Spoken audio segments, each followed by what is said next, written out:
Every minute of every day, we're surrounded by the noise of our culture. It clamors for our attention and even influences our actions and the way we view the world around us. We need to stop and consider, how much does our culture influence the way we live out our faith?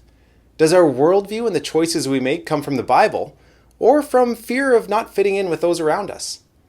As we dive into the book of Galatians together, we'll see that this isn't just an issue that we face today, but one that they had 2,000 years ago as well.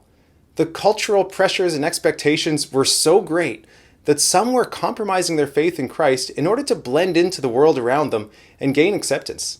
So join us as we journey back into the world and culture surrounding the book of Galatians. As we read Galatians through their eyes, we'll better understand what Paul means when he says that we are to walk in step with the Spirit in our lives.